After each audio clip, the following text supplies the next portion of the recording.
Hello, it's Dr. Cortex here, and you're listening to Raw Dogs, one of my favorite podcasts. And yes, it's part of the Greenlit Podcast Network. So keep listening. Who knows what you'll find out?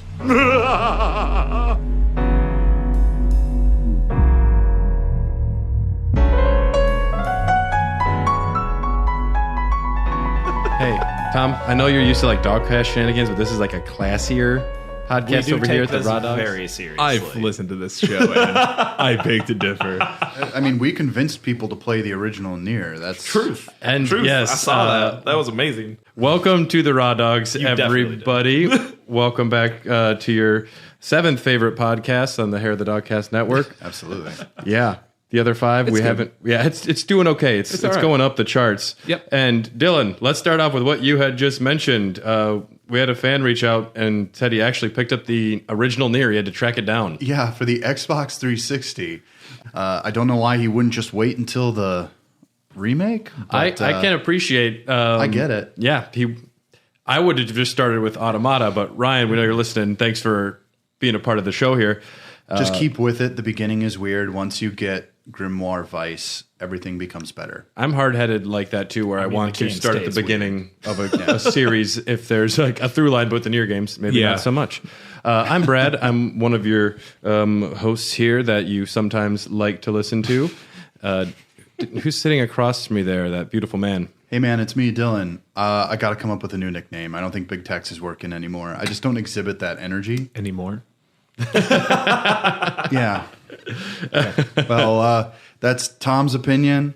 You get out on the town, people are like, "Hey, Big Tex, what's shaking, Big Tex?"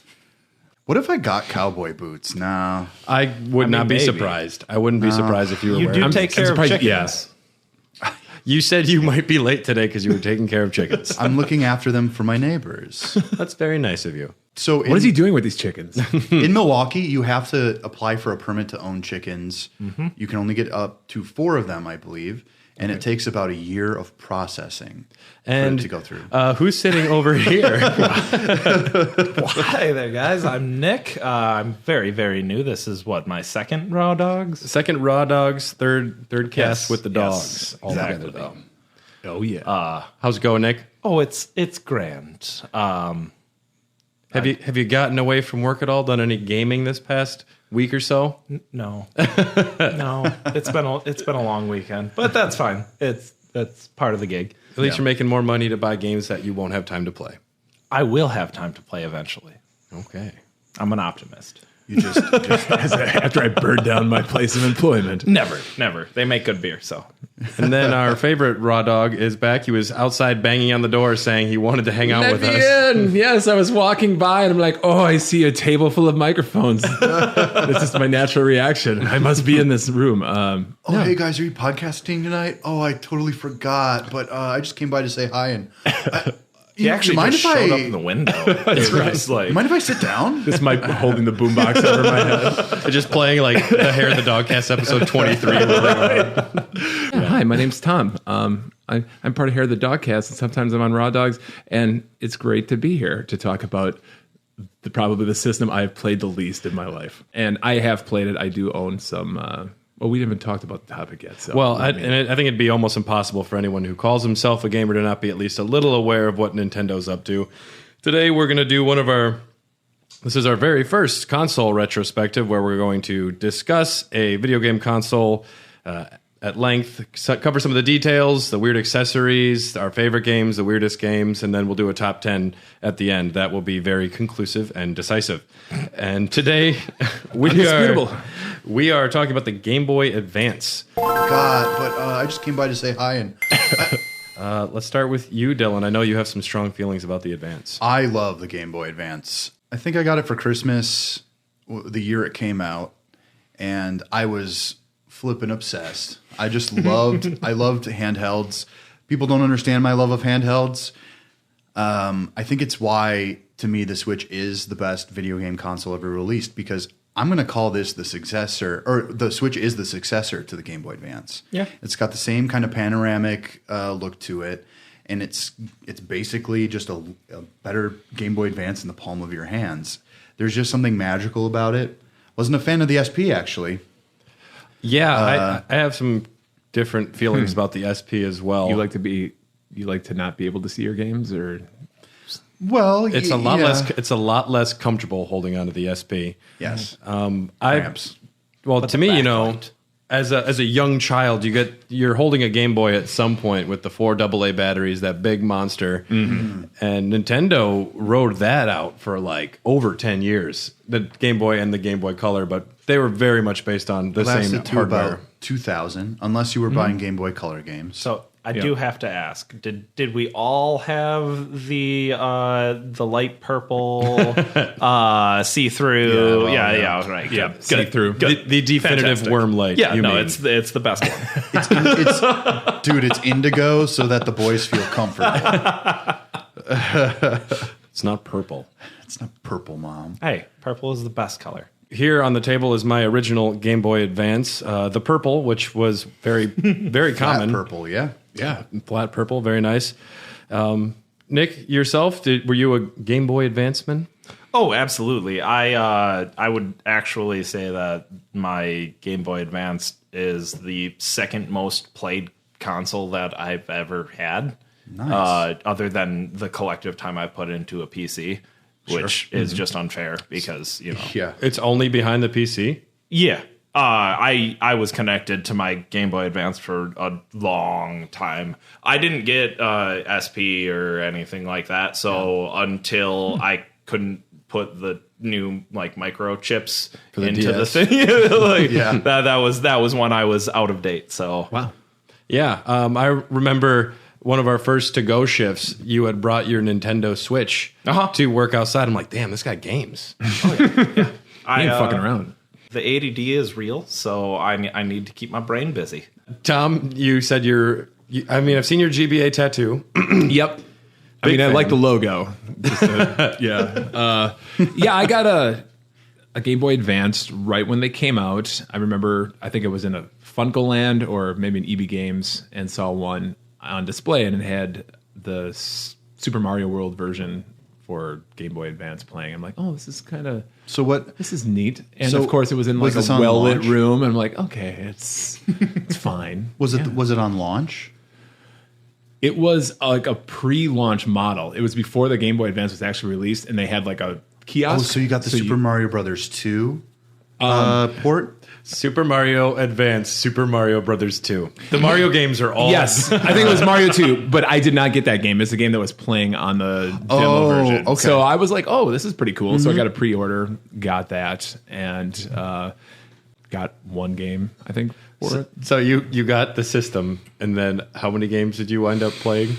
I got the original Game Boy Advance, and I got Circle of the Moon, Castlevania Circle of the Moon. Wonderful. I think I might have gotten, was it Aria of Sorrow? Aria of Soul. Yeah. Okay. And then I got the SP later when that came out, thinking like, oh, finally a light one. I'm going to play this all the time. Got it with Metroid Zero Mission, and that was it. And we can probably talk about this later, but I did use the Game Boy Advance as a peripheral to other things. Very More nice. so Yeah. You can control vibrators with it, actually. Is what it, You can make a lot of know great it? chiptune songs Yeah. if you're like an EDM guy. Yeah. I think it's got like radar. It got some really weird things going for a while. Yeah, but I remember my first experience with the Game Boy Advance when I got it. I picked up, must have been Super Mario Advance 2 or 3. Because the second one was 3. Yoshi's I believe. Island. And no, the 4. 4 was Super Mario Brothers 3. Are you fucking? Oh, Yeah, you're I hate- right. yeah, that was Mario one thing World that was made my 2. brain- Mario World was 3, I think. No, are you sure they did Yoshi's Island? I don't know. before? I'm probably wrong. Well, I don't know. Their naming That's- conventions make no sense. It had me confused because I didn't own a lot of Nintendo systems at that time in my life. So I'm like, whenever I would talk about these games to people, they just immediately were like, "You don't even know what you're talking about." I'm like, "But I do. I Right. played the game. Mario has a cape. I swear, in 2." Yeah, I was blown away first time seeing it. I was in the back of the minivan holding it up like to the sun as my parents were driving, and I was like, this looks like a Super Nintendo, which was a very common thing you'd hear from a lot of people. Some of the facts, But it was better. it was better. It was more like an in-between of that in the next generation. It was more equivalent to a PlayStation. Yeah. It was a 32-bit 32-bit, console. right? Yep. or handheld. Yeah. Yeah. And for the record, Super Mario World was actually Super Mario Advance 2. Okay. Okay, so and then 3 was Yoshi's Island, and then 4 Or was Mario 3. Brothers 3. Good God. It all I makes know. sense. Totally. Yep. Give me another beer. Yeah. And, well, they had to, like, name them Super Mario Advance something else. Like, Yeah. they're not new games. Don't name them Super Mario 64, Mario Brothers 3. Right. Yeah. Yeah. Uh-huh. Yeah. It's a lot of silly stuff. I mean, this dominated. Well, competitors at the time, I mean, Game Boy was always just kind of like destroying everybody. Oh, yeah.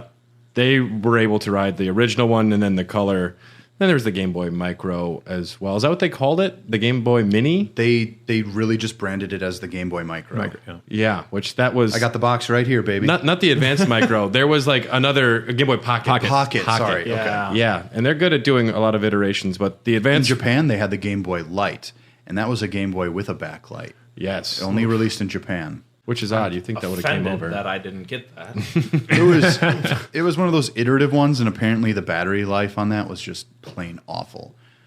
I've seen Yeah. a lot of Like reviews Game of Gear people who awful? bought it. I don't think No, definitely not Game Gear awful. Okay. The 16 batteries you need. Yes, for 7 minutes of playtime. Yeah. Almost got to the second level of Sonic before it died. Right. Yep. Blast processing my. But you got all of Green Hill Zone. All of Green Hill Zone. Right. You're done. Yeah, there it is. Other consoles that it was competing against backlit screens, like there was definitely a higher level of polish, but the Game Boy Advance came out in Japan March 21st, 2001, in North America June 11th, 2001.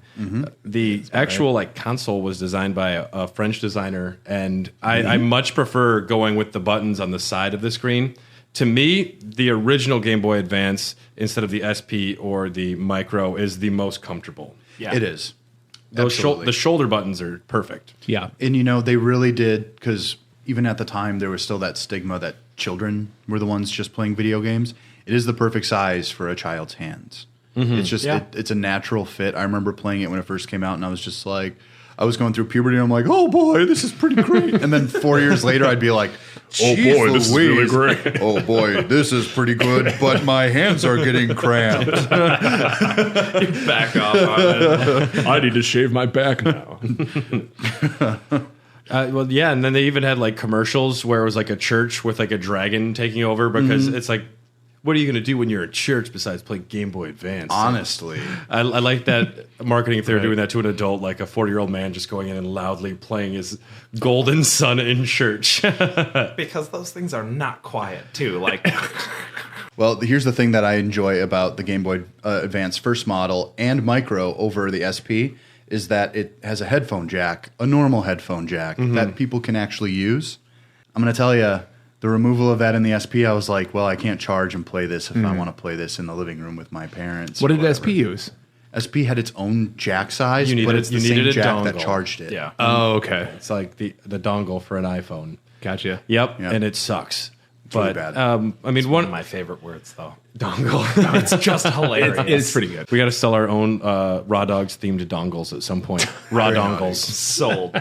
Very naughty. One of the reasons that they opted not to have the backlit screen for the Game Boy Advance was the introductory price they were aiming for of $100, which, I mean, you're trying to be competitive. You want everyone to get their hands on it. I understand kind of where they were going. Well, my mom told me she wasn't ever going to buy me a video game system after the N64.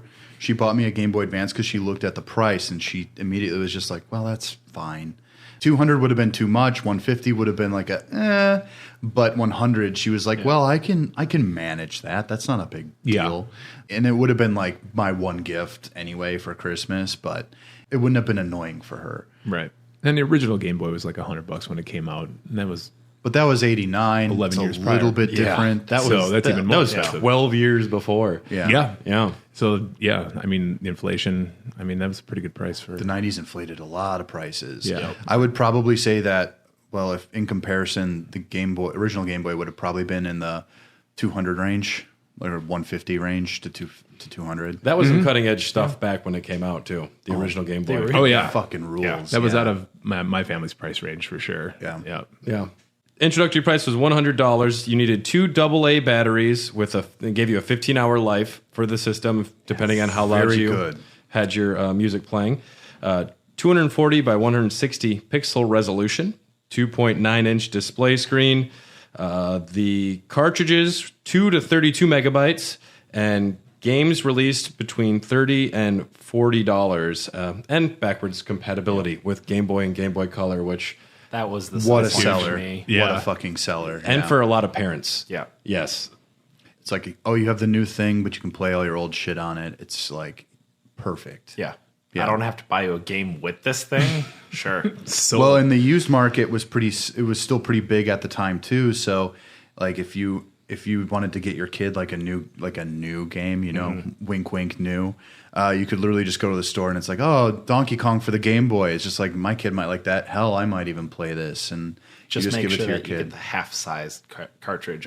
Otherwise, your kid's going to know that it's a Game Boy game. Advanced game. I mean, I was just cut off the top. I don't know, man. I was a pretty voracious game player, and whatever. Like, I would just hang out with friends, and we'd basically just sit around, kind of trying each and every game that each other owned. Yeah. I like Oh, we could trades spend were- like afternoons just doing that. Yeah. Especially the rich kids, like you'd be like, "Oh, do you want to try these?" He's like, "I own these already, but you can play my game." Like, yay!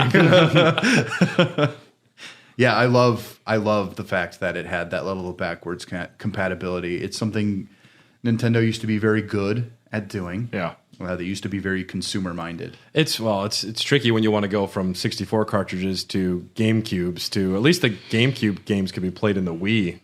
Yeah, that was a godsend. Yeah, Yeah. it was. That was a big seller for the Wii as well. That's still one of the best ways to, if not the best way to play GameCube games. Yep.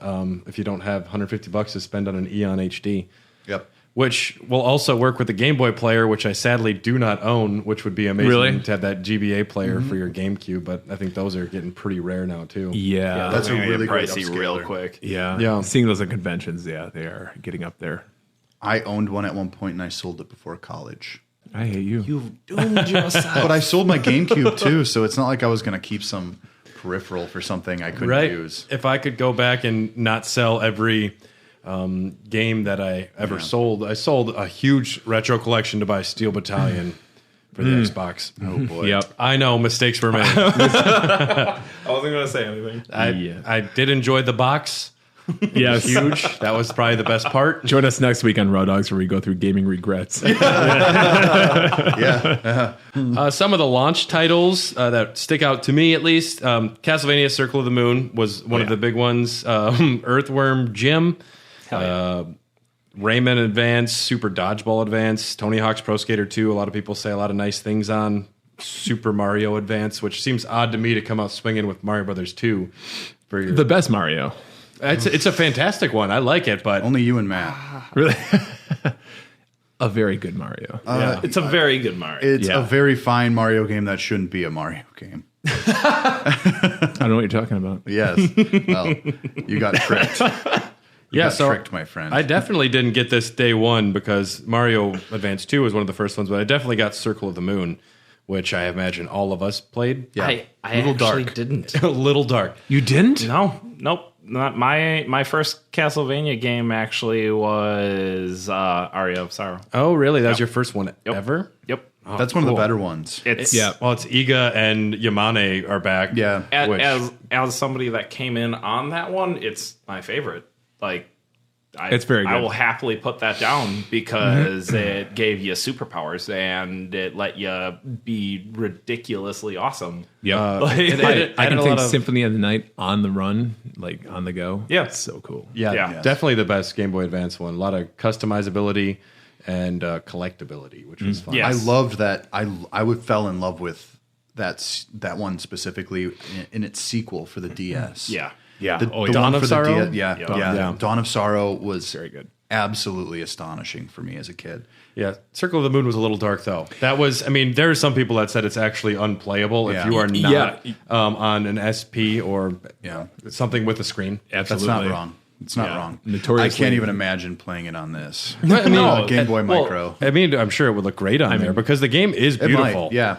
But you just can't see a goddamn Yeah. thing on Yeah. the regular Advance. Yep. I regularly look back at a lot of the games that we're probably about to talk about and think like, oh my god, I just played Octopath Traveler. Yep. Yeah.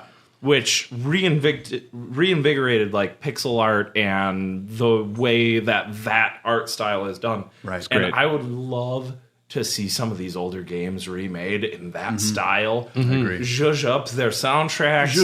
Give them the love on the graphics and let it shine the way that the developers had in their head rather than the way that they had to do it. Yeah. It would be fun to see some of these games come out again.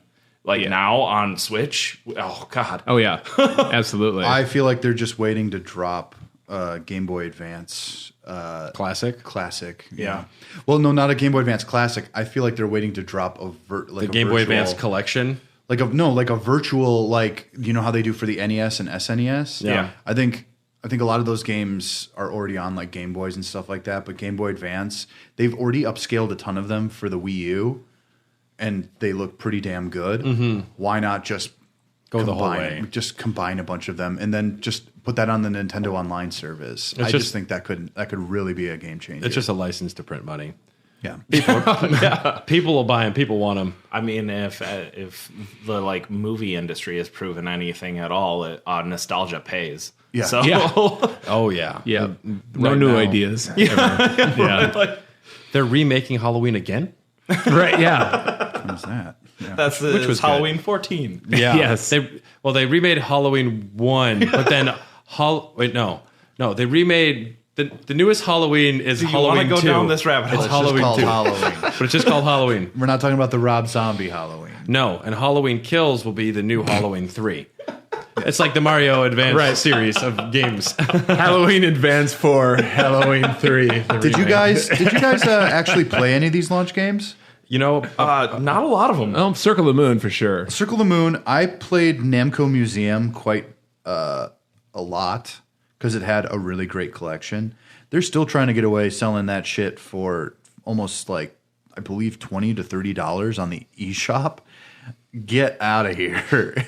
I had it for the Game Boy Advance. I could literally go on eBay and get the Namco Museum for probably $10 to $15 on the cartridge. yeah, those games are pretty old. Yeah, but I mean, I'm slowly coming out as a kind of a Namco stan, I believe, on this podcast. I talk about a lot of Namco games. I have a lot of weird memories about them. Otherwise, I played a little bit of Rayman Advance. Yeah, me too. Yeah, that's fun and weird and silly. It's cool, except everything is so centered on Rayman as like a pixel character. Yeah. You can't see where you're going. And it's the same problem I had with Sonic for the Game Gear. It's just if you focus too much on the character on the screen, you can't see what's coming or where you're going. They don't. Yeah. They don't give you a lot of room on the Game Gear. Game either. Gear, yeah, and horrible fucking screen blur. Oh yeah, Unplayable. Yeah. they call Not that great. an after image because he's moving so fast. Yeah, ooh. Interestingly enough, they released the Game Boy Advance SP about 2 years later. And do you guys know what the SP stands for? Special. Super Plus. Special. Oh, That's what I've been called as well.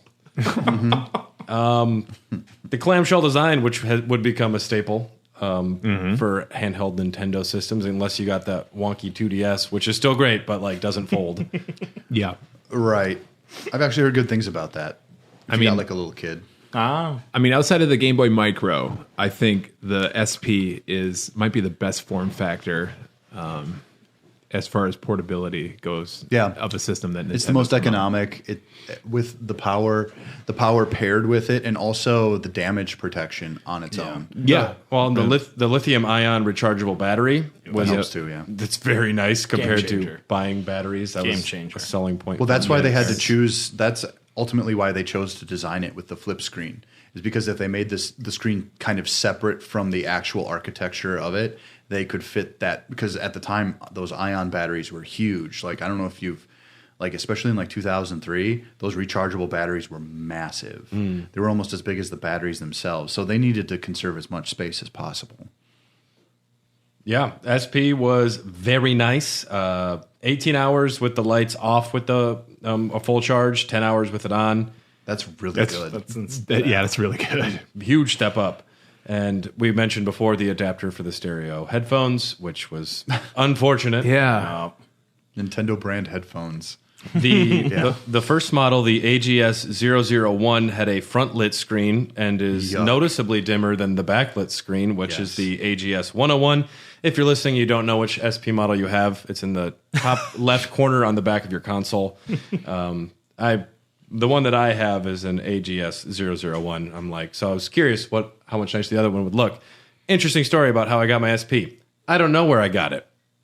Somebody at some point in college said, dude, I don't play this thing. Do you want it? Because I think they must have won it through a promotion. Because I have a case signed by the members of Story of the Year.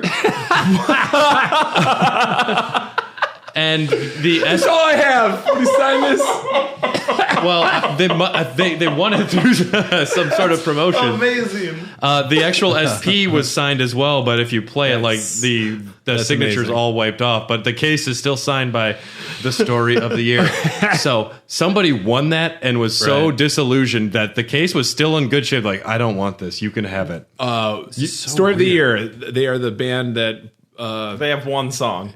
Yeah. How's it go? It looks like a song called "Until the Day I Die." Might be Until the day there it is. I die. It's one of those. Okay. Spill my heart. I can't even Followed by forget it. Anthem of Our Dying Day. I'm seeing a pattern here, guys. You know what I Wow. love is the original. It's really uplifting music. Yes. And of course, there is another model that came out in 2005. The Game Boy Micro. Micro. Which I always coveted, and I had a job at the time. I could have fucking bought it. Like I could have just been like, oh yeah. But then I had a DS, and a DS basically performs all the functions of a Game Boy Advance. It really does. So it was very odd yeah. that they were like, "This is the new Game Boy." It's like the DS plays Game Boy Advance games. Yes. Yeah. We have 3 pillars: Game Yeah. Boy Advance, DS, GameCube. Yeah. Yeah. We're not leaving it behind. Well, that's exactly what Notice they how said about a lot. off balance all of those are. Right. Yep. That's what they fucking have said about the 3DS when they made the Switch. They're like, we're still going to make things like this. It's like, no, you're not. Yeah. If you What want to would play, be the point of splitting your What idiot believes play you? base? if you want to play the original Pokemon on a system that is the size of the original Pokemon game. Because you can't do that on the DS. They can only can't- play advanced games. No, you this can't- one can't play This that. can only play advanced games. Okay. Well, That was also kind of a non-starter for people as well. It can't play color and it can't play original. Do you know anything about the e-reader functionality or some of the other things, or do those work on there? Or no. No, I like it as an oddity, and I am a fan of freaks, and this is like the freakiest little thing, and it's just so nice to have. I have one in really great condition. It's nice. Yeah, We're It's looking the- at it right now. It's the Super Famicom edition. it's It's the here. 20th anniversary of Mario, and it's in stellar condition. Is it a Famicom? noise. Because it looks like a Game & Watch edition. Famicom. Okay. Yeah.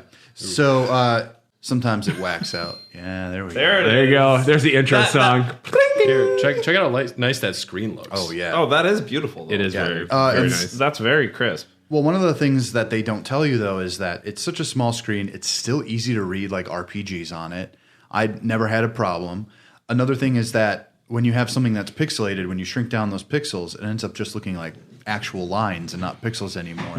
So everything gains kind of this illustrative quality.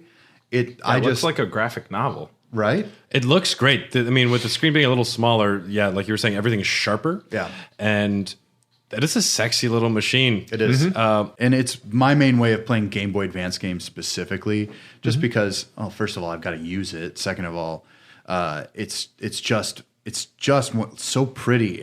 And when you hear about, when you say micro, you don't understand quite how micro it is until you get it in the palm of your hands. Yeah. It takes a big dongle to use a micro, is what they Yeah. say. Yeah. I mean, I always stayed away from the micro. I mean, I always thought it was kind of novel, but I always stayed away because, having bigger hands and not really realizing that now, all these years later, holding your dongle, It's actually not too bad. like for real, like holding the micro for the first time, I'm like, wow, this is not only does it look great, I could probably game on this for Absolutely. Yeah, I a would- good amount of time. I would prefer the micro to the SP. I'd use my SP. I was playing, what was I playing? Pokemon trading card game for the Game Boy Color. Oh, boy. I'll take my SP That's on a good trips. game. I'll take my SP on trips and play like the trading card game. Sure. And I feel like very hipster and cool when I pull it out to start playing Pokemon, but that is not a comfortable little clamshell to like hold on to for long periods. I don't like the LNR thin, triggers. It's thin and it's very close Well, together. and you're like supporting the screen, and you're like, it's just off balance. Yep, exactly. And as much as I abhor those like attachments to like give you the extra holding, like feels like a controller, I honestly think that would probably improve the SP if there's like an official extra like controller. Okay. What they did attachment for to the it. Switch. Yeah, which I think would be pretty cool. Yeah, those are actually pretty great. I've used a few. They're not bad. Do you have any swappable faceplates for your micro, or just the one? No, I got this from Japan, and it was pretty expensive. And I made the guy who was selling it to me on eBay take extra pictures of the product just to make sure everything was in exact working order. Yeah. And he was very kind, and he did it. And then he sent it out because a lot of the stuff I saw, a lot of these faceplates and sides are extremely dented, and just I'm not going to buy something for $150 if it's not pretty. No, absolutely not. And the fact that you have like the box and everything looks so nice. Yeah. is I didn't very expect good. the box. He didn't show that to me, which is really cool. That's insane that you asked for extra Yeah. pictures, and he's like, I'm not going to show him the box. His grasp of English was limited, but my grasp of Japanese was way worse. So, Right. good for him, not for me. Hey, you guys made it work. Oh, it's We great. did. Yeah. You guys both got what you wanted out of the relationship. Exactly. I even Yep. I sent him a little bit more. He was very. Hey, he wanted to nice. surprise you. Yeah. This was back when Nintendo was still using cardboard packaging for their games. Before eventually the DS, they started using some plastic. It's still surprising to me that some people would get like a case for their games and just take it out of the cardboard and throw the cardboard away. That I breaks did that that. breaks my heart. I did that. Yeah. Oh, I did it. Yeah. Yeah. I mean, for something like the Game Boy though, my mom always bought me like giant packs, like travel cases for them and stuff Yeah. like that. And then you get like the nice little plastic covers for them. And then they usually slot it into a space right next to the Game Boy itself. Sure. It was just ergonomic. It didn't take up a lot of space. I didn't have to go digging around searching for something. I always knew where it was. I can't ever picture doing that for Switch, but I do Right. technically have that available to me in my Switch game case. Sure. I mean, you hear stories about people who would camp out behind GameStops because when people would trade in their Game Boy Advance games, they would just throw out the boxes, even Yeah. if they had the boxes. So remember when you could people would go GameStop dumpster diving, dive? you know? Yeah. Yeah. I never did that. You did that. Yeah, I got some really cool games memorabilia that I sold to kids at school. Sure. I wish I could have done that. I Got a would- Master Chief stand up for young $3. entrepreneur. Yeah. Yeah. Well, some person Just I knew camping some out. of the guys were really into Halo, and I sold it to him for like $50. Yeah. It was nice. Some of the guys. Who were the Most other of the guys? guys. Yeah. Right. You just approach people who are drinking Mountain Dew and carrying Doritos. I noticed you're drinking Doritos. Right. You're drinking Doritos. You're drinking Doritos. Doritos. You're eating He's hardcore. Hey fellas, do I love you this standee. game? Come to my place. I'll show you a few things. No, you could find some good stuff. I did it a couple times when I was really hard up on cash, and I went one time to the one over on I think on Brown Deer, and in their dumpster they had like 15 PSPs, and some of them were still in working condition. Just hanging out, man.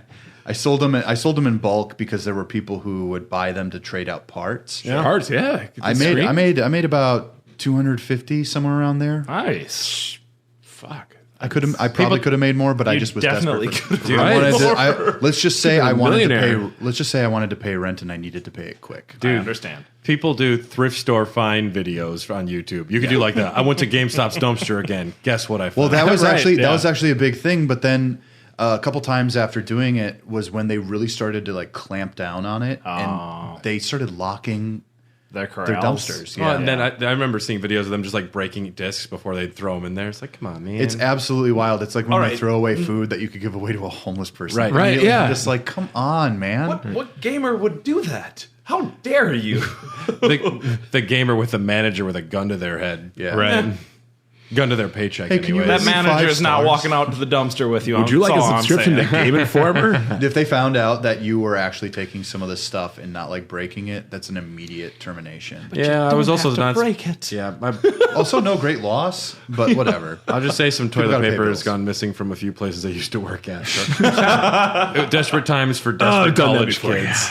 Yeah, Well, it's absolutely. funny. At that time, all I wanted to do was work at a place like a GameStop. So it's like, well, I remember those Yeah, days. when you think it's the most glamorous thing to be around Mario all day, and then you get realize to it's talk with people about games, like when it's the same cheesy ad read yeah. on the TV every moment of every day. Oh, yeah. I don't think I could fucking do that. No. Let's Hey guys, Welcome to GameStop TV. it's like, do you like? Hi, hey Jeremy.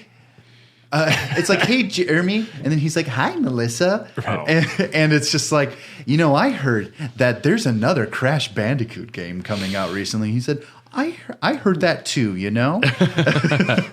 That's exactly how those scripts are, and it's like, let's get the inside scoop. let's bring it back to our baby boy, the GBA. Okay, Let's you don't talk. want to make fun of GameStop for the Game rest Baby. of this? Let's talk about the e-reader. Oh, E-reader, yeah, One of the most unique accessories for the system. unique piece of crap. Kinda. Kinda. Had some functionality that was pretty cool for some games. Now, I never personally owned one. I've seen a few at friends' houses back in the day. Did you have one, either of you two? Yeah, I talked recently about it. On Yeah, I have the one. Dogcast. And tell me about your experience with the It e-reader. was mostly for getting items in Animal Crossing. Yeah, because you could buy like a $5 pack of cards and get a couch for Animal Crossing or something, right? That was the reason I got Which it. is like Yeah. 15 hours of Animal Crossing. Sometimes, I mean, the item selection was extremely limited in that first one. I don't know why I felt like I needed it, but I was pretty obsessed with the game. I literally played it every day for 2 years, and that's not a lot of. I can't say that about a lot of games I play now. Would you leave messages for yourself so you could go to your mailbox the next day and be like, hi? No, Okay. my villagers actually liked me, and they'd send me letters themselves. But I had friends. I had friends, thank you, All right. Okay. Great. except for my pet parakeets. Apart from the Animal And Crossing, the raccoon. the raccoon is important. Is that Tom Nook? Yes. Yeah. Okay. He's a a gamer. horrible. He's a horrible bad person. man. Yes. He's a bad Get man. in with it. Actually, he says, "Oh, you came here with nothing and nowhere to go, and I'm going to give you an interest-free loan on your house, and you can pay it back whenever you want." Yeah. I'm sorry, dude. That's not a bad deal. Yeah, but he puts you very Yeah. very in And what's his like obsession with bells? I don't get. Yeah. But if fishing could really make me that much money, I'm not going to lie. I might become a fisherman. Yeah. A few red snappers, a few zebrafish. I think we're ready to go. Oh, I'm sorry, striped. What are the name of it? Striped barred knife jaw. And sorry. So- and this is a deep cut. while you're doing this fishing, you could also bring your NES cards for your e-reader, scan 5 Yep. different cards in, and Yes. play an Yep. original Nintendo game. I because had it- balloon fight. I had balloon fight on what 5 or 7 cards, or I don't think it even was know. 6, and I don't quote We'll me split on the that. difference. But they had bits of data on the side of the card. Yeah. You'd have to scan them in one at a time, Yeah. just right, and then you'd have all of the data for a Nintendo Yes. game. And just right. You're right. You had to be just right. You had to swipe it at Could not the read. right speed. Yes. You had to do like they literally show you how quickly you should be doing it on screen as you're doing it. Right. Yeah. Like they'll show like a little animated like doing it too fast. and it's like we couldn't read that. Start over. Yeah. It's like I don't know, man. I could in Animal. It's funny because in Animal Crossing, that first one, you could get up to I think there are like 15 NES games hidden In the game, In the yeah, game, yeah, yep. and you could just get them, and then you suddenly have an NES library Exactly. as you're playing. And Balloon Animal Fight Crossing. was in the game. and Balloon Fight was in there. But So- somehow I got the cards for the fucking game anyways. But can you picture like whipping this thing out on a road trip and just bouncing around and going swipe, Right. Yeah. swipe? I think it looks better on top of the original GBA. It looks a little funny coming out of the bottom of the SP. I've heard that Yeah. if you're using it on the Game Boy player, it's actually the best because it's real locked in and stable coming out of the bottom of a GameCube.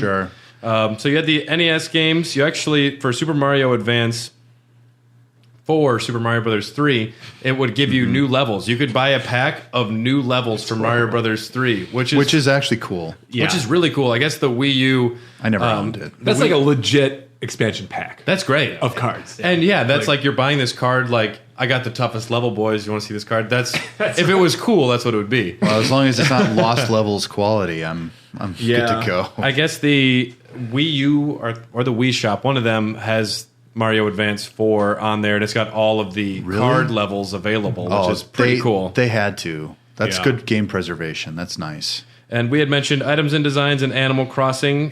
You could get new trainers to battle in Pokemon, which is kind of fun. That is cool. I mean, I just... they could really expand that to be something fun. Like, you have the holographic, like, ultra hard trainers, and if you beat them, you get like a special item. That'd be cool if they went that route. I don't think they did. For the most part, yet. So these games have become more and more for babies. It's not just that I'm getting older. I swear to God, because Pokemon Emerald is a legit harder version of Red, Leaf Green, and Fire Red, and also Alpha Ruby and. I'm sorry, Ruby and Sapphire. They weren't called that at the time, but it was an actual. This is probably the hardest Pokemon game. Is Emerald? Was my favorite and also my departure from the series, actually, because I picked what came after that. Was that Black and White? No, Diamond and Pearl. Diamond and Pearl. I did not enjoy those. I picked my starters. I got to the first gym and I was just like, this is there's no innovation. There's nothing to give to the loyal players that have stuck with you. You should really go back to Black and White if you ever get the chance, because it does all the innovation. Yes, but back to Game Boy Advance. We'll talk Pokemon another time. Yes, absolutely. You could get mini games, and including the exclusive version of Mario Party that featured 64 different cards. There's like its own Mario Party for the reader. Okay. Which is I've never played it, and people said it's actually pretty garbo, but yeah, I've only heard bad things. But it seems I like that they tried. The rarest e-card was from a promo pack E3 2002, and it was a Kirby card that said whether or not you won a prize, and that is the rarest e-reader card to get. Can you imagine having the winner one? Shit, that must be worth more. Let's mention the Game Boy Advance video. Not really an accessory, but a style of cartridge that they had. Oh, yeah. Yeah. There wasn't a ton of them. There was maybe 3 different Spongebob ones with like 2 episodes each. Yep. I actually have one of them somewhere. Yep. We should put it in that micro. Yeah, we have to. That would be cool, yeah. I'll borrow it to you. But then there was a few other... They actually got a full... They also got... They got the full Shrek movie on one of those. Not only that, there is another one, which it's Shrek/Shark Tales. And it's 2 movies on one, but they had to really just like compress the shit out of it. And I've seen footage. Yeah. It's so bad. Yeah. Like worse than Sega CD? Dude, yeah. It's like Night Trap, but worse. 4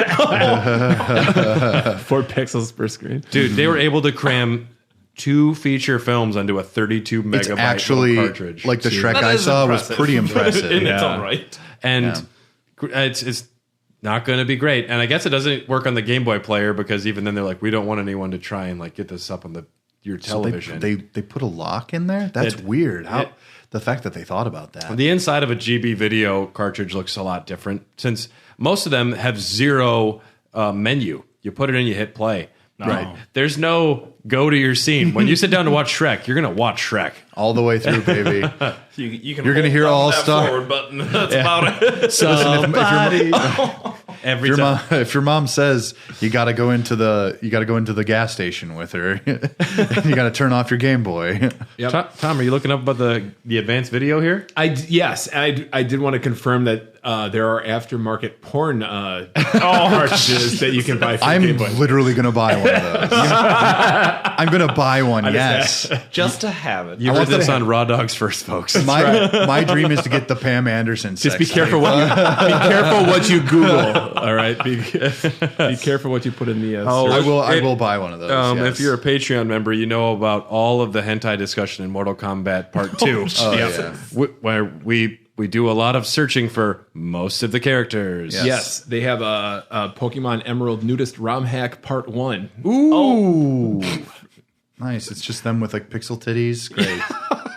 Like children with pixel titties. All I want to see is that. Perfect. Hey man, for a 13-year-old boy, that is the best it gets. We keep it highbrow here on the Raw Dogs. Yeah. We're going to grab a couple more beers. And if we have to go to the bathroom, bring your Game Boy. You can get a few rounds of WarioWare in. We will be right back listening to some of the other amazing shows from the Greenlit Podcast Network. Video Deathloop is a podcast where we watch a short video clip on loop until we just can't take it anymore. Along the way, we'll try our best to make each other laugh and to hold out longer than the other guy. You can jump in on any episode, no need to worry about continuity. Check out Video Deathloop on the Greenlit Podcast Network with new episodes every Friday. Welcome to Casual Magic, the show where we explore the fun side of Magic the Gathering. I'm your host, Shivam Putt, and each week we delve into everything from casual format to explorations of creatures and card types to interviews with designers of the game. At Casual Magic, we believe that it just isn't Magic without the Gathering. Come along and play. So I at some point I do want to talk a bit about the architecture because I've actually repaired a few, like especially this Warriorland 4. It was not working properly at all. I've actually gone in and I've replaced the memory. And we're back with that note. Oh, we're going to yeah. keep that in. What did you want to mention about the memory? Well, what's really cool about the early model games is when you open it up, it's literally just the chip of the game itself. But as you go on, when games needed higher memory, they separated that into what's called a flash memory, which is just another chip added into it. So it could support like multiple saves. It could stay on for longer, and it would because. Mm-hmm.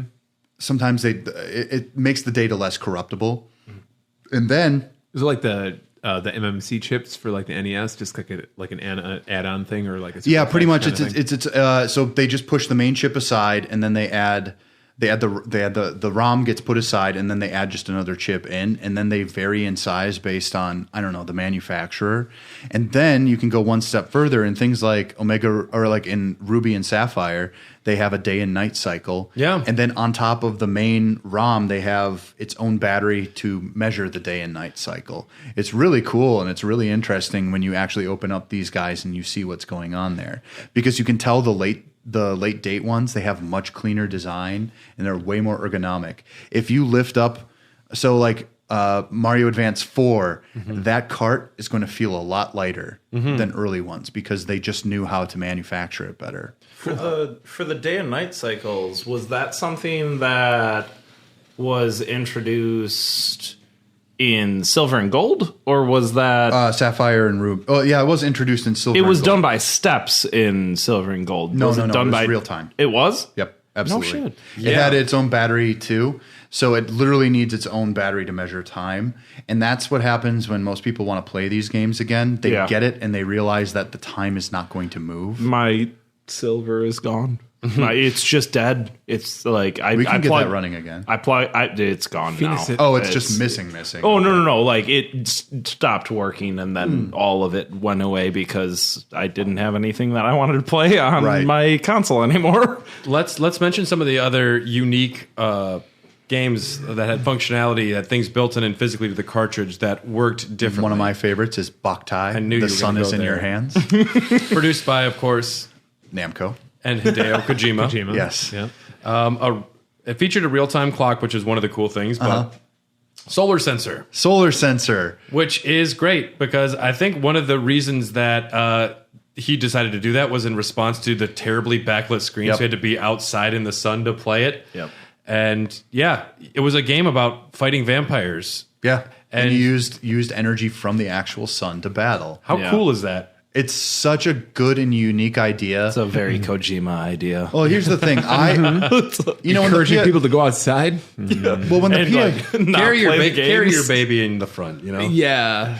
Well, like when the PS4 came out, they used that touchpad screen wonderfully, and then they would actually use the actual audio coming from the controller itself in unique ways as well. And I'm kind of a sucker for stuff like this. I'm like, yeah, if you're giving me something like weird or unique to do, it really just elevates this game to another level. And interestingly enough, with the DS sequel to Boktai, they were not able to have that in the DS cartridge, but you can hook up your GBA Boktai and you can use the solar from the Game Boy Advance cartridge for your DS. But it was optional. okay. But it was what? It was optional. It was optional, but you could. Yeah. Drill Dozer featured a built-in rumble pack, Yes. which, a lot of people have gone crazy for Drill Dozer. I've never actually got to play it It's myself. wonderful. WarioWare Twisted and Yoshi's Topsy Turvy had a tilt sensor, which was very well used in WarioWare. worked. Then, of course, we cannot forget to mention the Gluco Boy, only built and sold in Australia. That's right. Built for diabetic children, this rewarded kids who managed their sugar levels by allowing them to play the game.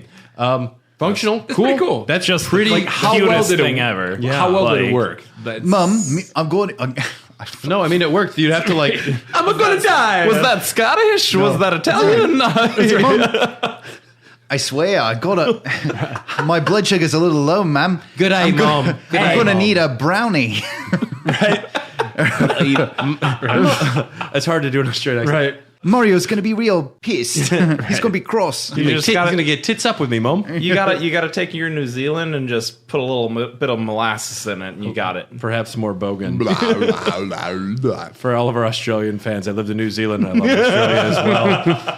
I lived in Invercargill. You will know what that means. He talks like this all the time. Let's talk about the other like super cool accessory for the Game Boy Advance, the GameCube link cable. Oh yeah, Hell yeah. Now there is so much Tingle me, function. baby. Yeah, I just want to be tingled. The only the tingle tuner, as some people call it, the tingle dongle. This is the main reason that Final Fantasy Crystal Chronicles remake that they did doesn't fucking work and it sucks. Is it because you don't have? Well, You so can't this do local. You Yeah. needed for Crystal Chronicles. You needed to play multiplayer. Everyone to have a Game Boy Advance and link cables, which ended in a GameCube controller port. Yep. And everyone's like little menus would be down on the Game Boy Advance when they were playing. So you could hold secrets from people. Yep. And you could also, that's how you controlled your character, which is super cool. I had a team of friends. It was Tommy, Ryan, Tyler, and Zach, depending on who was around. And we beat the whole game. It was super fun. Great experience. But what doesn't work about the remake? So you can't do it locally. You can't just get you can't even flip controllers on their sides and just play with a group of people. You know, it's a shame it doesn't have the That functionality. really does suck. That is just that's completely abhorrent. They're charging $30 for this game, and I have to play it with just random strangers from the internet, and I have to queue into There's dungeons. no matchmaking? There is there's no, matchmaking. There is, but everyone's got to have their own fucking Switch. Yeah. Okay. They need to patch in because they have the GameCube controller like multi-connector that goes with the Switch. Like you can use GameCube controllers for the Switch. Why not like patch in being able to use the original Game Boy Advance to control the Chronicles Well, do you want remastered? to? Yeah. Do you That'd want be sick. Well, do you want to know why they actually chose not to? Is because one of the main functionalities of having your own screen is that there are bonus objectives you try to achieve when you're going through a dungeon. So if you notice that your friend Timmy is going for more money from the drops, you maybe can figure out that if his bonus was to get the most money, and if he got most of that at the end, you get like these totems, and you get to choose, and whoever has the most bonus points gets to choose their totem first. And so that can be like a stat boost. It can be an extra heart. It's a fun little competitive aspect to the co-op. I don't see what's taken away from it if you were to put because it wouldn't be secret anymore, I guess. But I think that might actually be more fun. And I don't know, if you pause on screen, it pauses for you. I don't know. The phrase that you just said actually describes some of my favorite genre of games, which is competitive co-op, where yes, you're working together, but you are absolutely rewarded for being better than everyone else. Oh, yeah. You get that extra bonus, and then during your next playthrough, things are harder for you. That allows the game to have that flex, that classic Nintendo rubber band effect. Yeah, exactly. But way less in your face than, Mario Kart's blue shell. Well, the blue shell is the equalizer. The true equalizer. Yeah, no, Let's I love it. Let's talk about the other main 4-player Game Boy Advance cable GameCube game. Legend of Zelda: Four Swords Adventures, which this is one that I didn't play, but I've heard nothing but good things about people that did spend time. Yeah, never played it.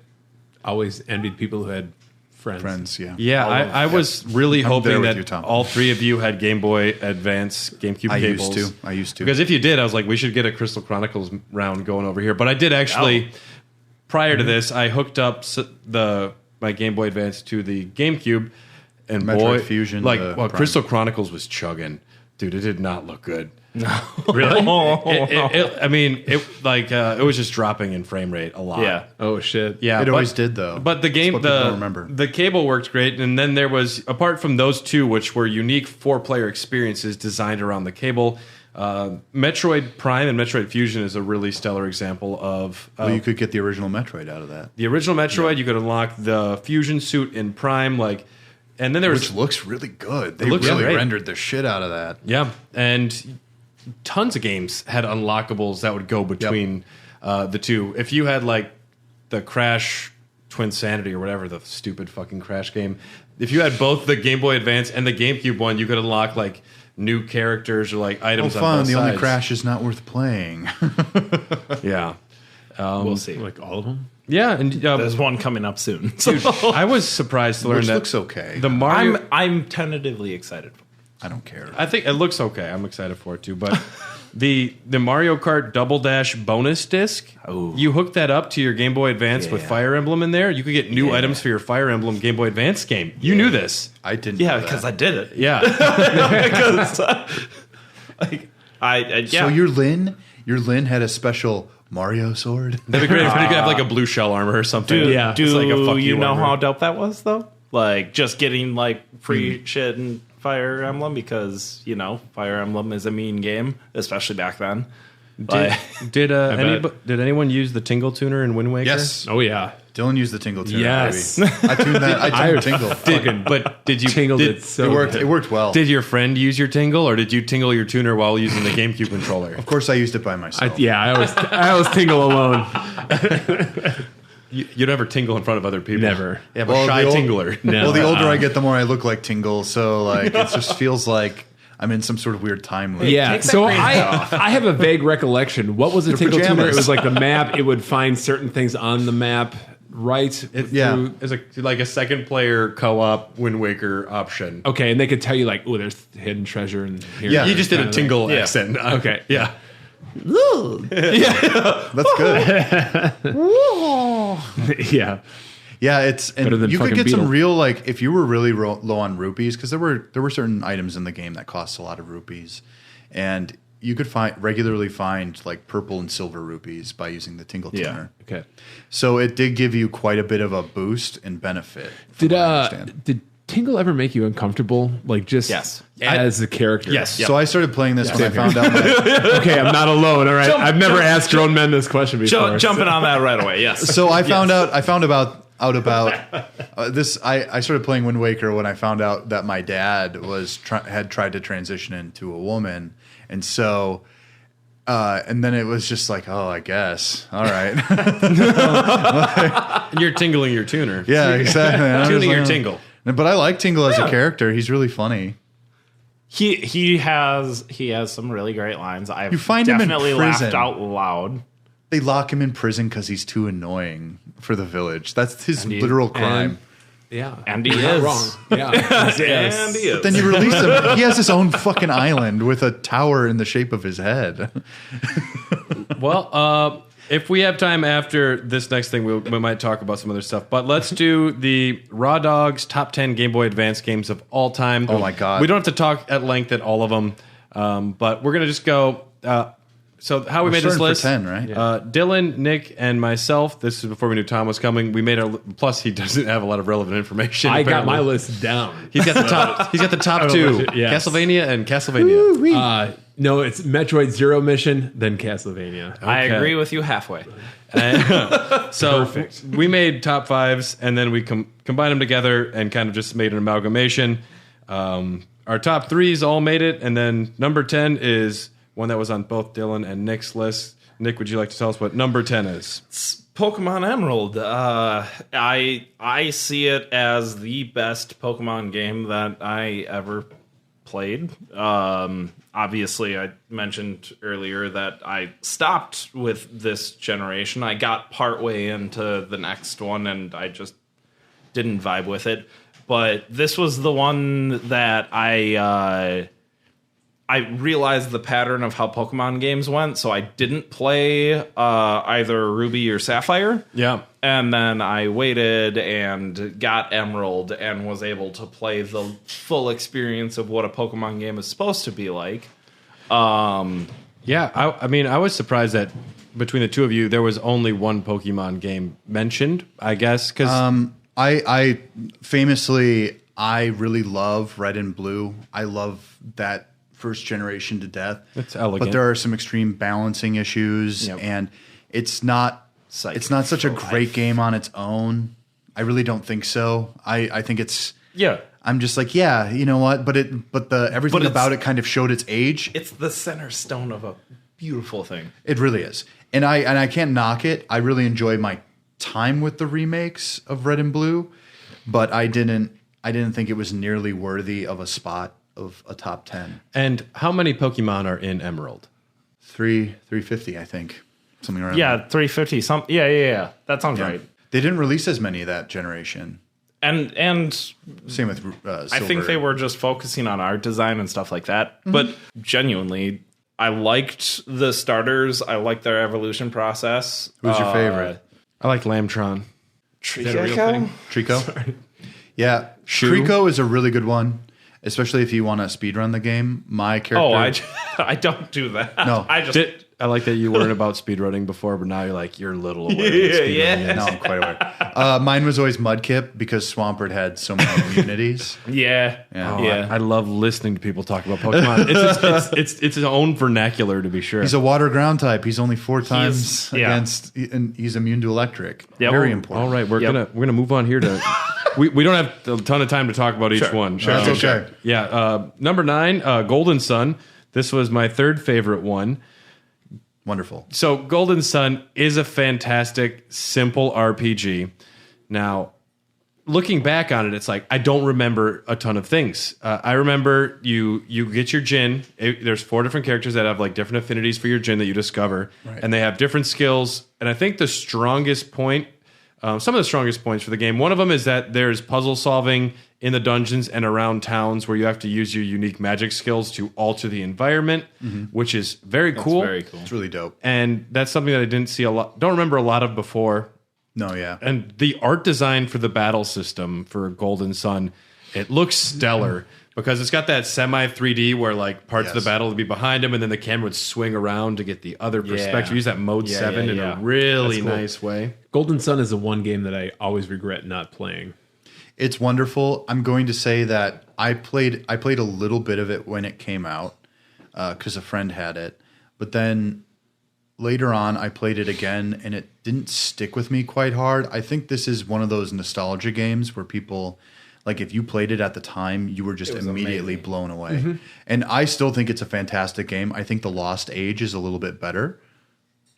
Yeah, and well, it was interesting when I was reading today that Camelot was originally designing a Nintendo 64 game, and then they found out that the 64 was going to be turned into a GameCube very soon. And they're like, oh, shoot, let's make it for the Game Boy Advance instead. Their vision, What's a dolphin? their vision was much too big, and they had to split their game up into 2 separate games. Yep. And you can really tell. Yeah, and honestly, I don't think the GBA Golden Sun, I don't think it's a product of its time where it came out at the right time as a brand new RPG when the system needed one. But yeah, why is Isaac not in Smash? Well, people want it, and at least he is a trophy, and he's a fucking annoying trophy. That assist trophy has beat the shit out of me more often than I'd care to admit. Probably the sign they won't make a character out of that. But they want you to hate the character. But if we're really reaching for like ARMS characters before something like Golden Sun, which was kind of a big hit, it was kind of a sleeper hit. What do we have for number 8, Dylan? Oh my God. Advance Wars. Advance Wars 2 Black Hole Rising. That's literally what it's called. Advance Wars is fantastic. It's a lot like Fire Emblem, but you're dealing with troops, and their HP is literally the amount of troops. You're going around, you're capturing cities, and you're building up your production and how much money you're making. Like every move as the day passes, right? No, in Advance Wars? No. It feels It very. doesn't tell you. It's not days. It's very proto Total War, honestly. It is truly. And in this one, it's the sequel to the first one, which the first one is absolutely fantastic. But 2 is where they literally, it's one of those games where they ramp it up right away. They're like, we're only going to get you in. We're only going to hold your hand for a few rounds this time, but we're going right into it. There's something called the Black Hole Army, and they just arrive out of nowhere, and they've got like all this advanced tech, like giant like metallic goo creatures that are so hard to destroy. You literally have to throw your troops at them until they're destroyed.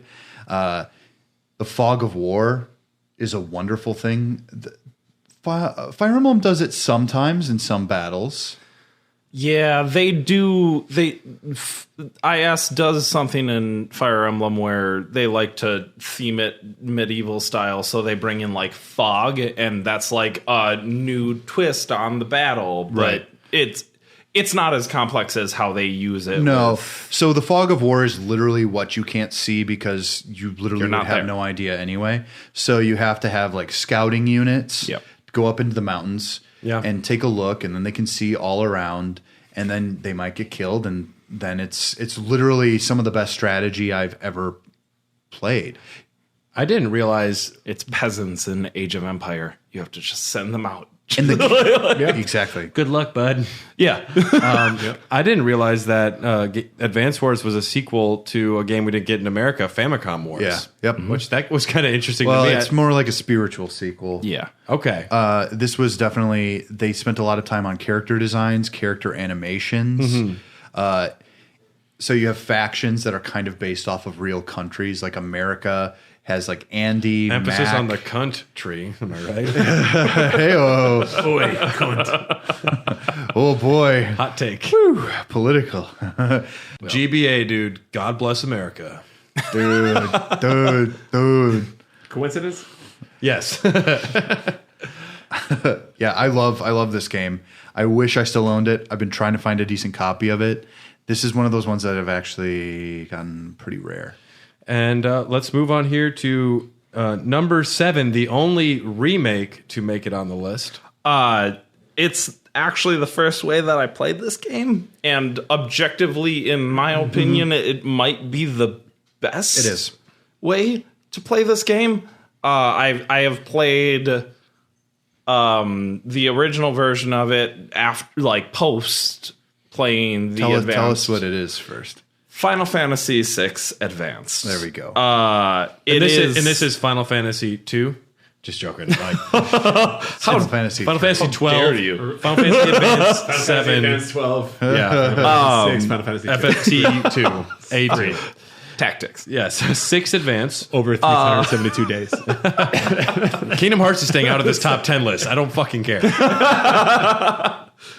No, this was one of arguably my first introduction into a story in a video game that I like actually started to care about the characters. You're introduced to a lost girl, and that's all you get at the beginning of the story. And it is just her and this person that's trying to help her that's, to me, always seemed a little shady. Locke? Come on now. Hey, he's kind of a thief, you know? He might steal her heart. He's a treasure hunter, bitch. That's what he says. Hey, But we agree that The best original character. Phantom Thief. But you're talking about Umaru is the character that you cared about, right? yes, exactly. No, the Final Fantasies on the GBA, especially that almost its own trilogy, the 4, 5, 4, and 5, 6. and 6, yeah. It's the first way I played 4. 4 and is... it's phenomenal. Yeah. On the Game Boy especially, like... But I do have to give it to 6 because Kefka. He's... No, yeah. Well, I think 6 is a much better game, period. Yeah, you missed Final Fantasy month. We had a whole You should month. listen. You should listen to our rankings because I had to really go to bat for 8. No one liked me. Hey, no. I mean, we still liked you. It's just you were horribly wrong. we just didn't like it's you got as much. stuff. Yeah, exactly. It's just when you're ranking them next to one another, it gets I don't tough. Like, So did. 6 Anyway. Advance, everyone agrees, is like a super fantastic battle system. Story is Yes. groundbreaking. Everyone mentions Here's- how unique the characters are. Oh yeah. What were you going It's to say? organic. It feels right. You Exactly, don't yeah. have to. There's no trying to build your party. It just sort of happens. I'm more curious, what is special about the remake to the original? So it's two things. It's twofold. One is extra content. There are in those three, that kind of Game Boy Advance trilogy, they added in extra dungeons with like they literally like just reprogrammed stuff in. So like if you were a fan of these before, congratulations, you have like these really difficult end game dungeons. Second of all, loading times. Yep. They're snap. They're like whip snap quick. Which- and For that- an RPG, immersion is so much of an issue. Yeah. So sitting there and waiting for 5 minutes for a loading screen really does take you out of it, especially with these top-down, very pixelated RPGs. well, these random encounter, especially random encounter games, Yep. Yeah, where it's you have to sit there and look at a black screen for 3 seconds. It does add up time wise. Yeah. So I think most of the GBA remakes and a lot of just the new games made for RPG-wise and strategy-wise were very forgiving. yeah, You only have 5 minutes. Can I save in the middle of like a Final Fantasy Tactics battle? It's like, yeah, sure. We'll give you like a soft save. well, I mean, like with It battles, shuts down your game, but yes. Yeah. But I mean, absolutely. they added like some more savability to a lot of games, which it's true. God bless them, you know. Yeah. Well, they figured out that gamers need to stop every once in a while. Yeah. This isn't like when we're sitting at home and have nothing to do for 10 hours straight. Number 6. Metroid Fusion. Metroid Fusion was, I think, another one that was on all of our I think lists. everyone's list. Yeah. Metroid Fusion is fucking fantastic. Now, I actually played this one before I played Super Metroid, which I don't think anyone would argue that Super Metroid is probably a superior game. But this is the first, this is the first Metroid game that came out since then. We had a long hiatus between Super Metroid to Metroid. Pronounced Metrod. I always pronounce things wrong here know, on the dude. Raw Dogs. It's a Okay. classic joke that happens here. I said Venusaur, and Dylan slapped me live on the air.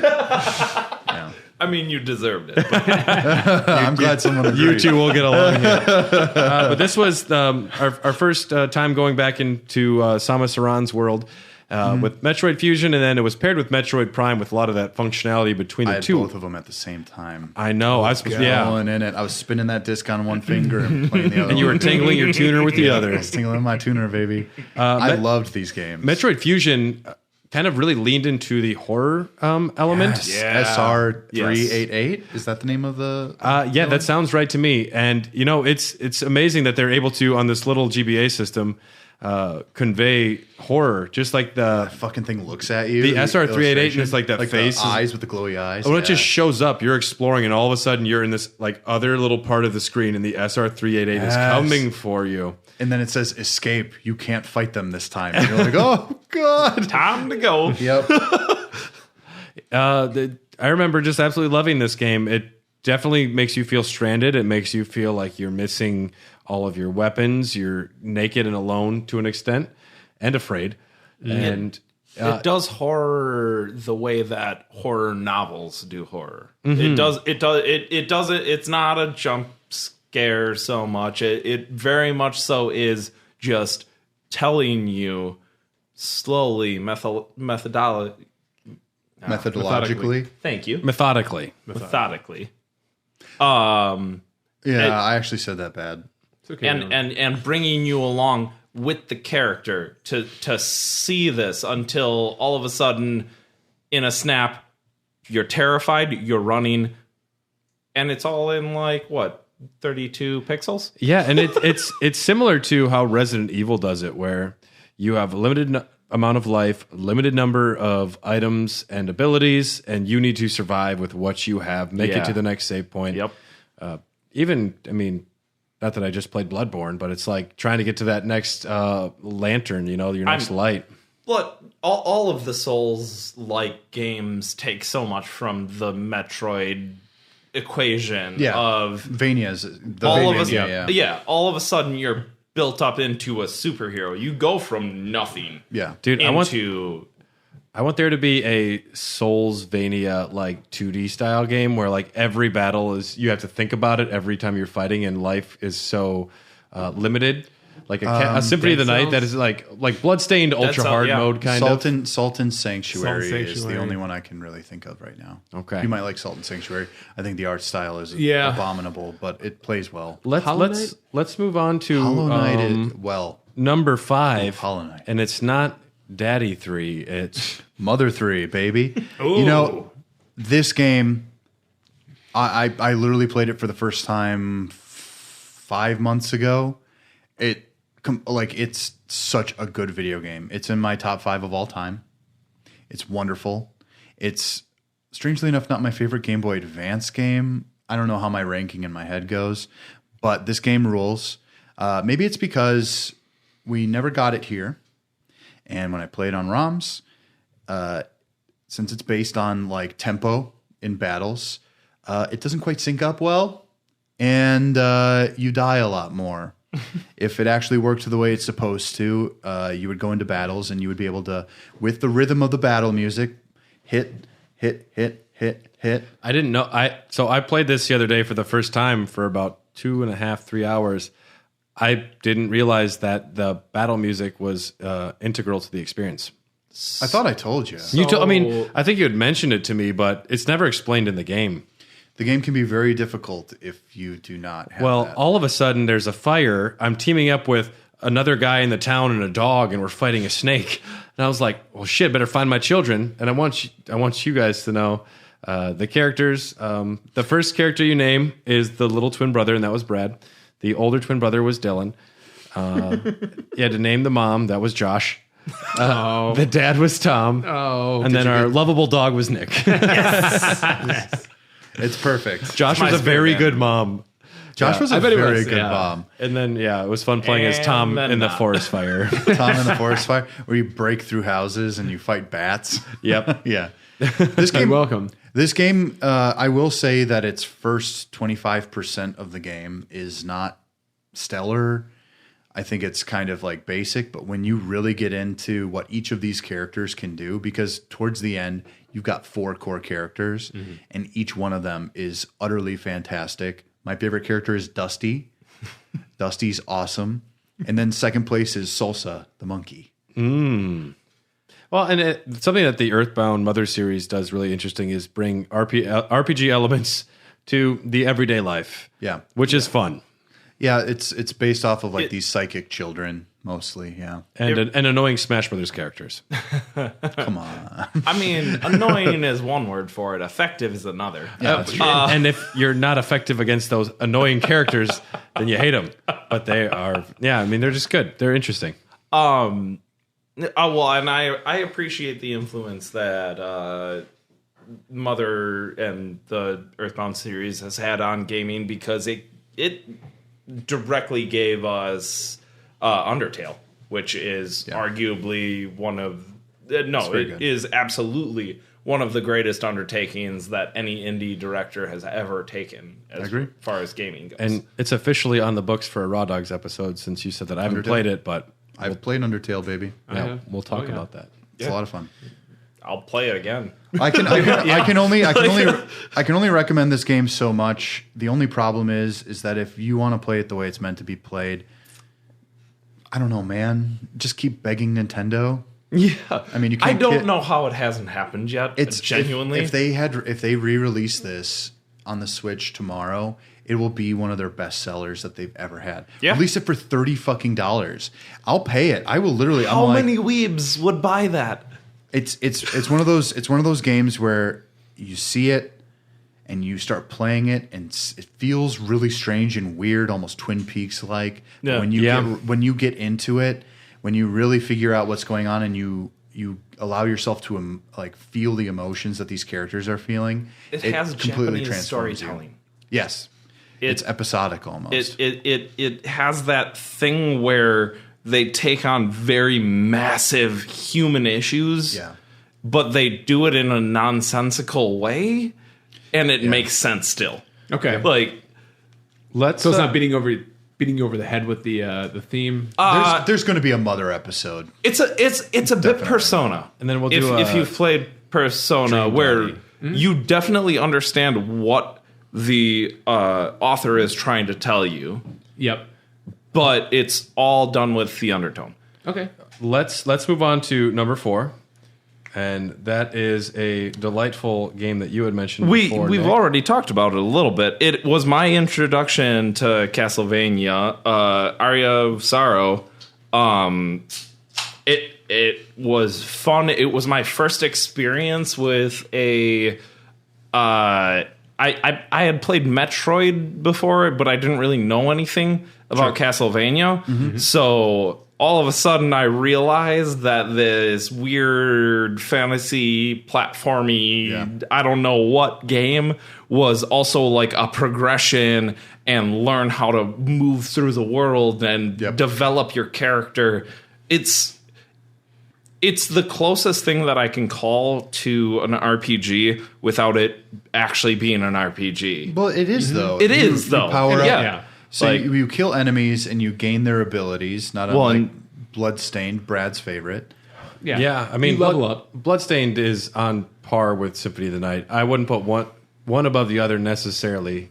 They're up there. What I love about Aria of Sorrow, because Igarashi also did Harmony of Dissonance, which is another fucking amazing GBA game. Wonderful, yeah. But Aria of Sorrow had Michiro Yamane come back, who did the Symphony of the Night score and the Bloodstained score. Yeah. And it makes a big difference. And with Harmony of Dissonance, you are using the whip. Yeah. You are using the whip. And with this, multiple weapons. That was the thing that I realized why it was accessible for me. Because I went back to try and play Castlevania games, and after being Dracula, no, I do not. I do not want to whip.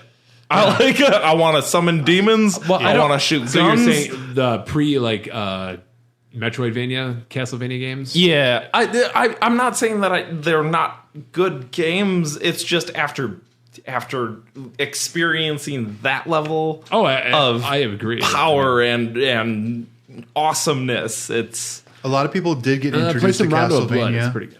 And through I Symphony of the Night. liked Harmony of Dissonance in that you could at least customize your whip tips, the tip of your whips. And just the tip. That was something, but bugged. Aria of Sorrow was, I think, the closest to a spiritual successor to Symphony of the Night we had gotten up to that point. And probably, For sure. arguably the best one until Bloodstained. There's going to be some people want to talk DS. Oh, Maybe yes. on that Come point. on. I mean, Dawn of they're- Sorrow. I guess I guess I'd have to revisit those. But I remember Dawn Aria. is quite a step up. Order of Ecclesia. Oh, man. I didn't like Ecclesia. Really? Yeah. Neither did I. No, that was getting too out there. You guys are just crazy. I'm just yeah. kidding. I actually didn't play through it. So Yeah, you're an ecclesia. oh, Will.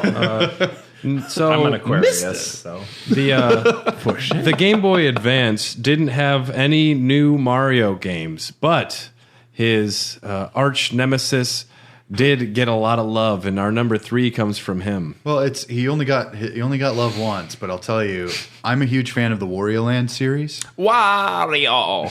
The Wario Land series is, for some reason, for me, Mario doesn't translate well to handheld, for the most part, but Wario completely does. Wario is all about slow, it's not slow, but it's less fast gameplay where you're solving more puzzles and you're going through the environment in kind of odd and shifting ways. There's a lot more environmental interaction. Like Wario Land 2, you wake up one morning, your castle's being invaded, and so you have to flood the castle, and you do that a certain way, and then it changes the way the environment works. Mm-hmm.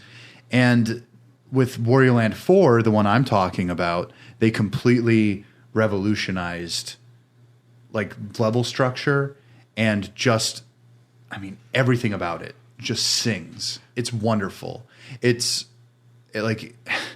are bees, and you don't realize that the bees are supposed to sting you, because when they sting you, you bloat up, and then you fly up towards the top of the levels, and you can do different other things. Yeah. And it's all about finding 4 shards of a gemstone, and then finding this little key ghost who can unlock the last portion so you can escape. So if you get all of the gems, there's 4 of them for each kind of theme, you can face the final boss of that area. Okay. And it's just so good because you can miss stuff. And there are side things. What motivates Wario? Greed. Yep. Greed motivates Onions. Wario. He likes eating onions. No, it's garlic, you fool. I do this every time. No, but it's greed. Like literally throughout the levels, you get bonus points for finding certain types of treasure. The more treasure you have, the more bonus points. Wario as a character is so much more interesting than Yes, Mario. he is. Absolutely. Mario. I mean, and Villains Mario used to be always are entertaining. better. Yeah. Well, Luigi is a million times more interesting than Mario, in my opinion. He has a character. Well, Mario is Luigi's Mickey my Mouse. boy. What are you going to Yeah. do? At least He's got Donald ups. Duck has. Well, I mean, opinions. Mickey, of course, is one of the Keyblade wielders, so we could talk about that for a long time. I haven't played any of them. I'm gonna fuck you up, Ansem. I'm going to win. Hey, what are you compensating for? I became aware of the Kingdom Hearts series at 2, and I was just like, nope, not even gonna touch that. Like, That's just Were not. you so smart, dude? The only time we're gonna have the parents. only time we're having Josh on the Raw Dogs for sure is the Kingdom Hearts episode. God, we're gonna ask him. so he many can questions. explain. No. So we're gonna set a bottle of bourbon in front of him. Guys, yeah. Let me tell you about Xehanort. So Also known as who? So I'll say that Wario has a more depth of range for his moveset. The economy of the controller in the Game Boy Advance and the original Game Boy is so much more important than what Mario can do in, like, say, Super Mario World, where each button has its own type of thing mapped to it. Yeah. All right, let's do number 2. This actually like defines my love of video games. Yes. I am a strategy gamer. That's my favorite genre. Fire Emblem is such a great series. I got it on a whim because I was curious about my favorite Smash Bros. Character, Marth. Which it doesn't tell you shit about. Yeah, no, nothing at all. Other than that he was like a prince. That's like it. Other than like nothing. But I got the original Fire Emblem released in North America, and that was Just with, called Fire Emblem. Yeah, it was with Elliewood and Hector, by the way, my dude. Hector rules. He's the one with the axe, right? Yeah. Okay, and then there's Lynn, and she's kind of the fast sword wielder. I mean, she is my first anime girl crush. But he just likes green hair. I do also like green hair. All right, tell us more. But Tom's going to be wearing a green wig tomorrow. It's unrelated. I just think it's a cool color too. the thing that Fire Emblem really did for me was it gave me a little bit of respect for video game characters, because previously all of my characters were completely untouchable. Right up until I played Fire Emblem for the first time, and I lost 2 of my characters right away. Yeah. And then I went into the next game, and I was like, "Hey, I'm missing some people," and that was the first time a video game Was that the Sacred Stones? actually punished me. No, that was just OG Fire Emblem. The storytelling, looking back on it, was basic, but for my pea brain at the time, it was epic and legendary, and we were fighting dragons, and I was losing my friends. I love it. I love all the Fire Emblem games. Play Fire Emblem if you haven't. It's great. And that was number 2. We're going to go right into number 1. One thing the Game Boy Advance clearly does very well is strategy RPGs, because we've had Advance Wars on here. We've had Fire Emblem on here. We didn't mention Tactics Ogre, which is another great one that's on the system. I've always wanted to play it. It's so hard to find. But we're our number 1 game, one that we all put on the list, is Final Fantasy Tactics Advance. Yes. I'm going to open up this discussion by saying I have my brother's Final Fantasy Tactics Advance cartridge, or at least his save was on my cartridge. That motherfucker, Brian, I know you're listening, put in over 100 hours on this game. God damn it, Brian. Easily. God damn it, Brian. You can easily put that much in. Anyone that picks up the game is tempted to do that. Less It's than 32 megabytes. Like, how amazing is that? Is that they can put that big of an experience and depth to a job system and a character and a story? Well, let me guess, your main replayability. That game defines replayability. Yes, it's so good. And this was on all of our lists, and I wasn't like surprised, but for a lot of people, this is not like for people who really love the first Tactics. A ton of them really don't like this game, and I wonder if they've just got a fucking chip on their shoulder because it's not the sequel they were expecting. Yeah. No, it's not that at all. The story's fine. I know the chip, and it's the fucking judge system. Oh, they don't like the judge system? Get out of here. That makes it interesting. That's what pissed me off because I just want to play the game, and then all of a sudden, like, oh, you use this skill. I'm like, come on, man, I'm just fucking trying to play a game here. No, but like That's I cool. hate- It makes that's it the like strategy game. And it was, I know they were trying to like kind of segue into like a 12 type thing with the judges. Whatever. I still love the game. I wish there were no judges in there. I honestly don't this was care long. for that. This was long before Final Fantasy 12 anyway. And this is what defined judges for me. So when I played 12, I was like, what the fuck is this shit? Some They're people supposed to be on chocobos throwing cards at me. they're not judging anything. To They me, truly don't. and a lot of people complain about the story, and they say it's about a bunch of kids getting sucked into a book, into a fantasy world. I'm like, that's fucking great. Never-ending story till the end of the There are some the end of the game. twists in there. And well, so the main character Marsh, his little brother is handicapped. I pronounced it Marche. Marche. And don't he, know if and I he don't has know a if it's- friend whose father is an alcoholic, and they get sucked into this world, and all of them mute and symbolism.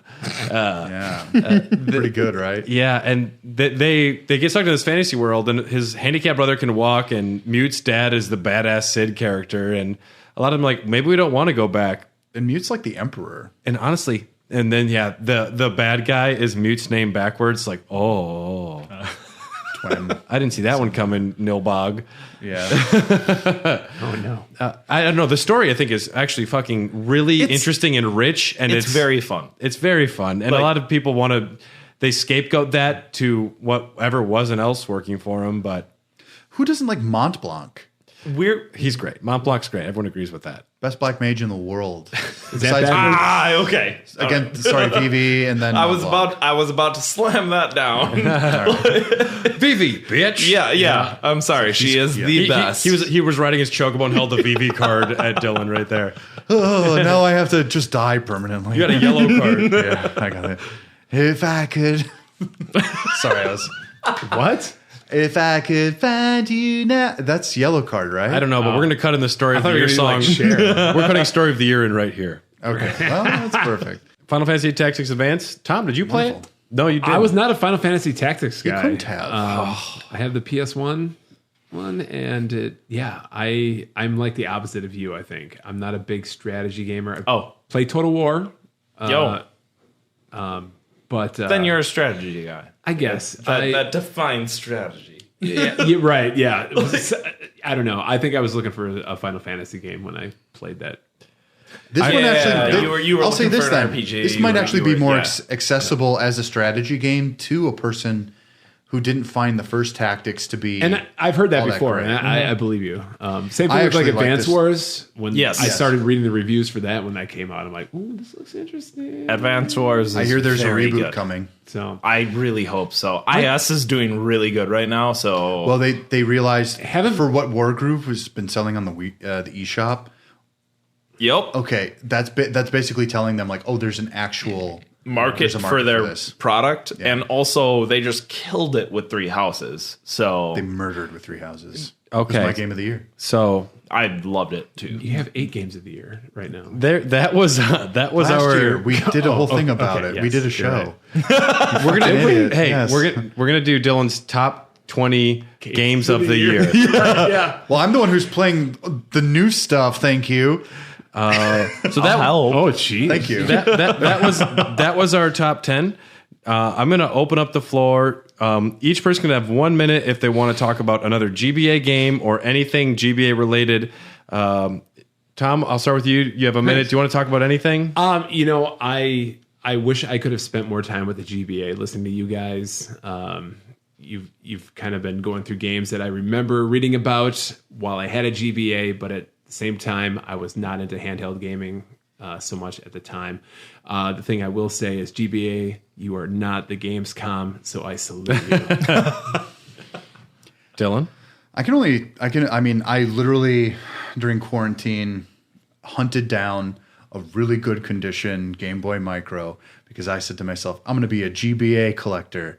And I haven't found a lot of great deals online. It's really hard. You really got to put in those Serial bids. killer, GBA collector. You got to really put in those bids, and you got to really be paying attention. Otherwise, like I've got most of the games I would want. I've even got like Link to the Past, stuff like that. For me, this is my way of playing a lot of SNES games. Yeah. This introduced me to SNES games because you can't, at the time, you couldn't just be like, Mom, I want an SNES. Well, that's like $75 used.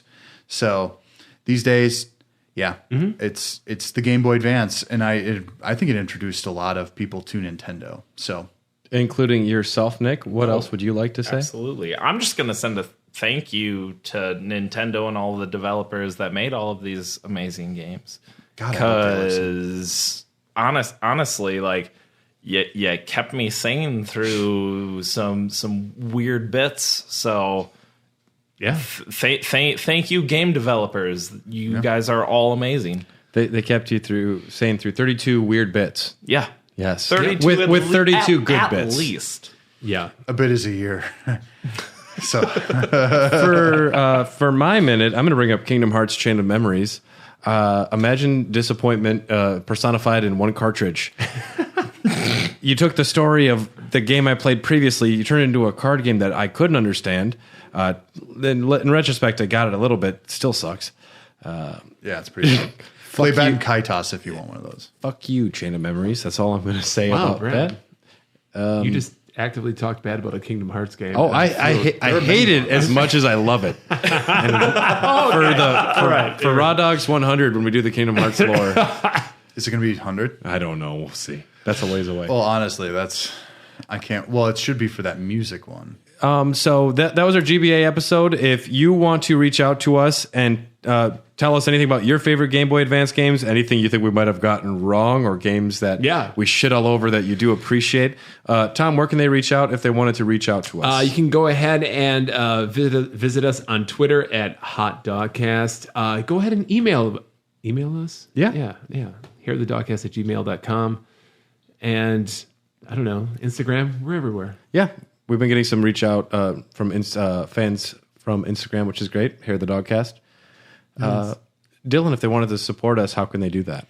They can do that on patreon.com. We've got many tiers depending on how much you can afford. The lowest is 1. It's like a tip jar. But once you hit 3, you can get it some bonus content. It's absolutely fantastic. Lots of cool stuff.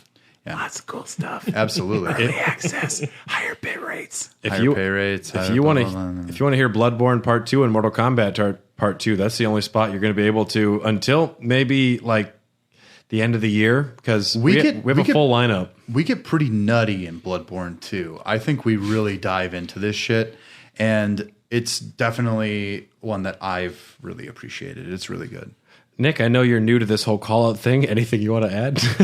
I am not on social media. I apologize about that. Don't. I've never been there. If you ever want to get a hold of me, just send it at Brad, and that's how I'm going to handle that. At least until people are demanding my attention, and then maybe I'll do that.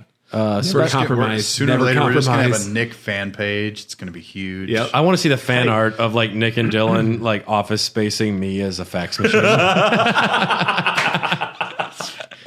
it feels good to be a gangster. Or it's us stringing bindles to get on a rail car. Become hobos. There we go.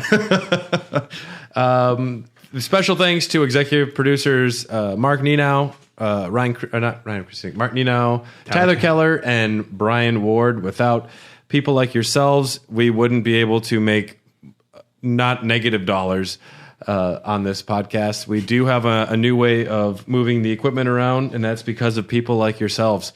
So God bless you. Thanks for supporting us. Thanks for listening. Recommend this to your friends if you think they'd enjoy this show, because you listened this long so you didn't hate it, or you're like spite listening, which is cool too. Tell your friends that you hate us if you think they should hate us too. I've been here the whole time and I kind of like it. That Dylan guy, just talk about how much you want to punch him. Say, listen in. Just figure out how hard you want to punch him too, and then we can compare notes. And that was the Game Boy Advance. You guys are great, and you guys are advanced listeners now that you've made it this far. So Holy shit! Congratulations. Ding, goodbye. Bye. My name is Marche. I am a warrior in a land called Ivalice. Can you please help me destroy the crystals so I can leave? You may call me Ritz, but you may not use my sword, spells, or magic without asking. They are dangerous. If you call, I'll explain. Mute is my name. Feel free to call. Otherwise, I may become irritable. The people of Ivalice are standing by to talk about Final Fantasy Tactics Advance, only on Game Boy Advance. Rated E for everyone.